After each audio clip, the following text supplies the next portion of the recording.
രാവിലെ തന്നെ ഓഫീസിൽ കുറച്ചേറെ പണികളുണ്ടായിരുന്നു. അതിനുവേണ്ടി ഞാൻ രാവിലെ തന്നെ വന്നതാണ്. കണ്ട് എൻ്റെ മുഖം ഇരിക്കുന്നുണ്ട് ഗൈസ്, നല്ല പനിയായിരുന്നു കേട്ടോ. എന്നിട്ട് ഞാൻ വന്നു എന്നുള്ളതാണ്. എൻ്റെ കൂടെ അമ്മയുണ്ട്. ഞങ്ങൾ നേരെ ഓഫീസിലെ പണിയൊക്കെ തീർത്തിട്ട് നല്ല വിശപ്പുണ്ടായിരുന്നു കേട്ടോ. അപ്പോൾ നമ്മുടെ ഓഫീസിൻ്റെ അടുത്ത് തന്നെയാണ് ഈ ഒരു ആര്യാസ് വരുന്നത്. അങ്ങനെ ആര്യാസിൽ പോയി നല്ല പൂരി ഓർഡർ ചെയ്തു. ഇത് അമ്മയ്ക്ക് വേണ്ടിയുള്ളതാണ് കേട്ടോ. അപ്പോൾ എൻ്റെ പെതുക്കെ വരുന്നതേ ഉള്ളൂ. ഞാൻ മസാല ദോശയായിരുന്നു ഓർഡർ ആക്കിയിട്ടുണ്ടായിരുന്നത്. അങ്ങനെ 10 മിനിറ്റ് വെയിറ്റ് ആക്കണമെന്ന് പറഞ്ഞു.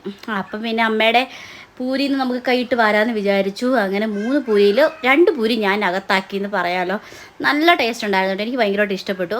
പിന്നെ അതിൻ്റെ കൂടെ നല്ലൊരു ഉഴുന്നുവട ഉണ്ടായിരുന്നു. ഉഴുന്നുവടയും പൊളിയായിരുന്നു. നല്ല ക്രിസ്പി ആയിട്ടുള്ള ഉഴുന്നുവടയായിരുന്നു കേട്ടോ. അത് കഴിഞ്ഞിട്ട് അതാ എൻ്റെ മസാല ദോശ ഇവിടെ വന്നിട്ടുണ്ട്. സംഭവം കാണുമ്പോൾ നല്ല ഭംഗിയുണ്ടെങ്കിലും പക്ഷേ എനിക്ക് മസാല അത്രയ്ക്ക് അങ്ങോട്ട് ഇഷ്ടപ്പെട്ടില്ല കൈസ്. എന്താണെന്ന് എനിക്കറിയില്ല. സംഭവം മസാലയ്ക്ക് ഉപ്പ് കുറവാണെന്ന് തോന്നുന്നു. അതാണെന്ന് തോന്നുന്നു. എന്തായാലും വിശന്ന് പൊരിഞ്ഞ് വന്ന ഞാനാണല്ലോ. അപ്പം പിന്നെ ഞാൻ കുറച്ച് കഴിച്ചു. പിന്നെ അമ്മയുടെ പൂരിയിൽ നിന്ന് 2 ഞാൻ അടിച്ചു മാറ്റി കഴിച്ചിട്ടുണ്ടായിരുന്നല്ലോ. അതുകൊണ്ട് പിന്നെ തൽക്കാലം ഒരു ആശ്വാസമായി. പിന്നെ ഞങ്ങൾ നല്ല സ്പെഷ്യൽ ചായ പറഞ്ഞിട്ടുണ്ടായിരുന്നു. അങ്ങനെ ചായയും വന്നിട്ടുണ്ട്. അങ്ങനെ ചായയും മസാല ദോശ പിന്നെ പൂരിയും കഴിച്ചു ഗൈസ്. എന്തായാലും നല്ല രസമായിരുന്നു. ഞങ്ങളുടെ ഇന്നത്തെ ഏകദേശം പരിപാടികളൊക്കെ കഴിഞ്ഞു. ഇത് ഞാൻ കഴിക്കുമ്പോൾ സമയം ഒരു 10-11 മണിയൊക്കെ കഴിഞ്ഞു കേട്ടോ. അങ്ങനെ ചായയൊക്കെ കുടിച്ച് ഞങ്ങൾ നേരെ ഇനി വീട്ടിലേക്ക് പോവാണ്. എനിക്ക് നല്ല പനിയുണ്ട് കേട്ടോ. അപ്പോൾ ഇനി നേരെ വീട്ടിൽ പോയി റെസ്റ്റ് എടുക്കാം. അപ്പോൾ ഇത്രയുള്ളൂ ചേട്ടാ.